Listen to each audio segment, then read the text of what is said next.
From Neural Newscast, this is Deep Dive, exploring the moments that shape today.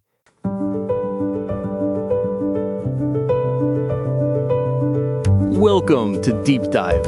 I am so glad you could join Thatcher and me today. It is great to be here, Thomas.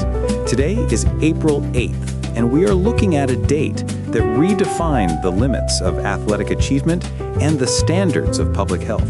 We have to start with one of the most iconic moments in the history of American sports.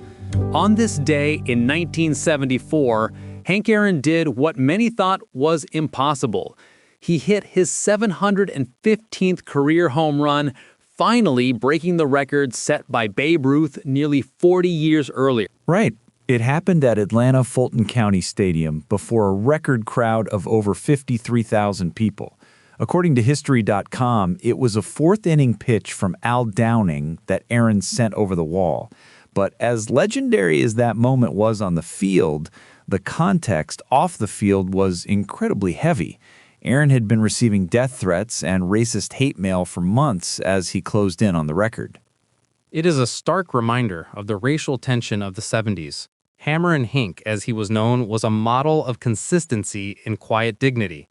He made his debut back in 1954, just 7 years after Jackie Robinson broke the color barrier. By the time he retired in 1976, he had 755 home runs and later became one of the first African-American executives in the league. His legacy is truly immense. But Aaron isn't the only giant we are talking about today. We have a few significant birthdays to cover as well, starting with a man who spent his life on the world stage, Kofi Annan. Annan was born in 1938 and served as the 7th Secretary General of the United Nations. He's remembered as a tireless diplomat who pushed the UN to take a more active role in protecting civilians. He was actually awarded the Nobel Peace Prize in 2001 for his work. He had this steady, calm presence, even in the midst of global crises. From the world of diplomacy to the world of jazz, today would also have been the birthday of Carmen McRae, born in 1920. If you are a fan of vocal jazz, you know that smoky voice. She was a brilliant pianist, too, and many critics consider her one of the absolute greatest female jazz vocalists of the 20th century. She had this incredible way of interpreting standards that made them feel entirely new. She was a master of rhythm and phrasing. And then, shifting gears quite a bit, we also have the birthday of John Schneider, born in 1960. Most people recognize him immediately as Bo Duke from the television series The Dukes of Hazzard. Yeah, and Thomas, he had a pretty successful run in country music too.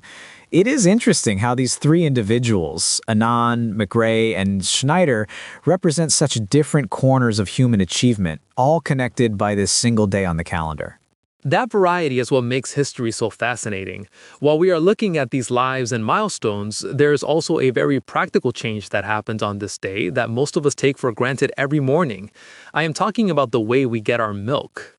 That's remarkable. On April 8, 1879, Echo Farms Dairy in New York City introduced the first purpose-made glass milk bottles in the United States. Before this, milk was usually sold loose. You would bring your own bucket or jug to a cart or a keg, and they would just dip it out for you.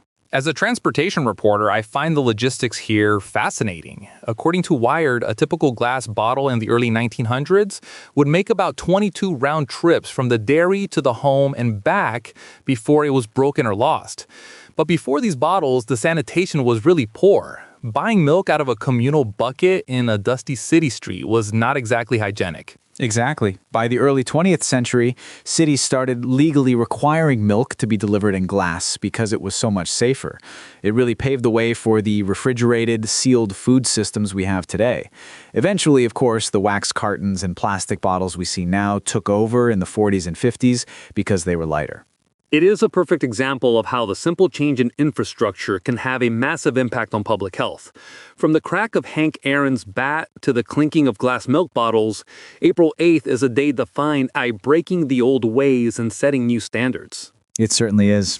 Thank you for joining Thomas and me for this look at the stories that shaped our world. You can find more at deepdive.neuralnewscast.com. We hope to see you back here tomorrow. Deep Dive is AI-assisted, human-reviewed. Explore history every day on Neural Newscast. This has been Deep Dive on Neural Newscast, exploring the moments that shape today.